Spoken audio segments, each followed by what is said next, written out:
before we get to some other stuff, I want to congratulate you on the Dodgers winning their what number is it? Well, 8. Was it? Hold on. Eighth World 59, Series. 59, 63, 65, 81, 88. Yeah, 8. 8. 7 in Okay. LA, 1 in Brooklyn. Yeah. So the only thing that I can ask you first Okay. about that, about what happened was one, have you ever seen a fifth inning like that? That was And amazing. That two, was awesome. 1. and Okay, it's 1. two, where does that rank in terms of the Dodgers winning in the Bronx? Like Oh, literally on the land of the Bronx. we 81 was clinched out in the Bronx as well in the old Yankee Stadium. Right. In a pretty easy game. It was like 9-2. I know it was Hooten beat Tommy John that day. I know that because I'm And it literally was a reading. six game. It was 6 games. It was 6 games.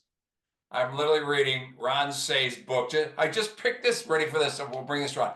I picked this up at a bookstore in Burlington, Vermont on Monday, and he's talking all about it and everything. And 81 was clinched at Yankee Stadium, and nothing like what happened in 2024.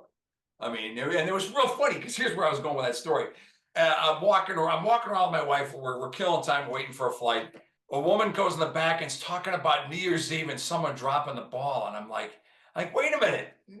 Aaron Judge was supposed to be at Times Square on New Year's Eve because he dropped the ball. Until this woman just starts laughing. So, and that meltdown And was it was epic. a joke. It was a social media joke It was. throughout Oh, New huge Year's Eve. joke. Yeah.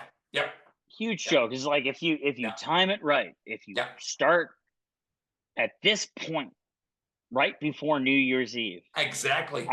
I forget whether it was with commercials or without, but Well, on the you know. Dodgers side, I saw on Dodgers Twitter, if you start the New Year's Eve, if you start Game 6 on New Year's Eve at whatever time it was, Joe Davis will say exactly at It will say exactly at midnight. It's time to party, Los Angeles. All right. Yes. So Yeah. Yeah. from a Dodgers franchise perspective, their first world championship was 1955. And right now, at this point that you and I are talking about, they have bookmarked that. Bookmark that. Well, let's look. It's 2 in the 50s, 2 in the 60s, 2 in the 80s, 2 in the 2020s. Long gap between, obviously.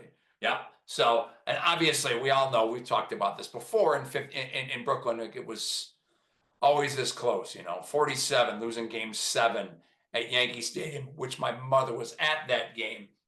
Game 7 at Yankee Stadium, Jackie Robinson's rookie year. It goes to Game 7. 49, you lose in, I think it was 6. 50, they lose on the last day of the season to the Phillies. 51, obviously, the Giants are stealing signs, but they still hit the home run. Boom. So close, so close. 52 and 53, everybody says were their best years because everybody is at their prime.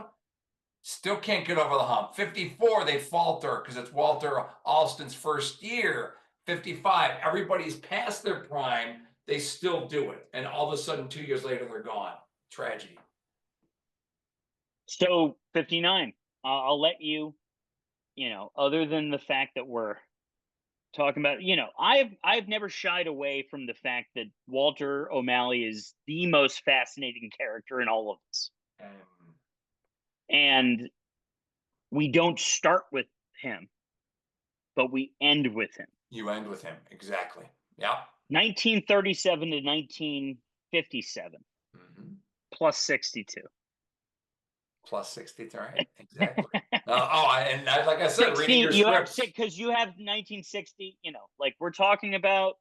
I'm teasing the fans. If we ever are to get my scripts to fruition. But the thing about it is that you plant the seeds because he's there with the Brooklyn Trust Company. We can't finish the Blog Talk Radio era or begin the YouTube era without talking about Walter O'Malley. So, Robert, you know, it's it's really since the time of Peter O'Malley being the owner, it's taken so many different Dodger incarnations. So, in terms of 2024 and in terms of validating 2020, what say you? Well, first of all, I always go back. Well, we'll start with 2020. I always say 2020 was the hardest World Series to win. First of all, they won more postseason games than any team up to that point because there was the extra round of playoffs. What was going on in the world, the fact that they were in a bubble, the fact that they didn't have a single game at home, the fact that, you know, Justin Turner comes down with COVID during the last game, and you see him post there. They're celebrating. You can just see him just on the field like this. He left. They take him out of the game, and you see him, and they're like, "Why do they take Justin out of the game?" Then you see him come out of the field, and he's just like this. It's like, what in the world? Then it comes out like 2 days later he had COVID. It's like, poor guy. You know, I will go to my grave on that saying that's the hardest World Series to win. Yes, it was a 60-game season, but they would have won the regular season. I guarantee it. But I think embarrassing the Yankees. Yeah, come on, let's go that. Yeah. Tampa Bay, Yankees. It probably is a good way of validating 2020. Right. Oh, yeah. 2024 was just over the top. I even got my daughter, who is almost 28 years old. She's been around me obviously her entire life, seeing me as a crazy fanatical Dodger fan. Has kind of watched baseball for a while, and finally this year it clicked on her. She's living in Montreal. She's going to school, and we're like, she always likes to listen to other things while she's working and teaching. I said, just put on baseball. I logged into my MLB account up there for her, and she started watching every game, and she goes, I love athletics. I love incredibly good athletes, and she's hooked, and it's freaking amazing. So going through this with her was amazing, and the fact that, and I derailed the train, but I'm gonna come back. But 2024 was just the icing on the cake, because beating your Mets the way it was, beating the Padres the first round. Okay, go ahead.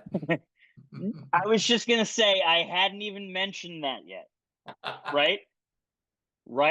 I was like, and I was gonna get there. I was gonna be like, I'm not even gonna mention.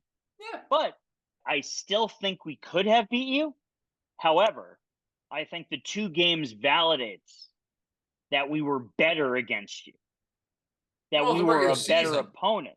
You smacked us regular season. But not just the regular season. I just mean I mean specifically Yankees versus Mets here. Oh. Yeah. I think we still handled you better than the non-fundamental Yankees, which was a story that came out by far. afterwards. By far. Yeah. Definitely. And probably one of the reasons why we have Juan Soto currently. So, just saying.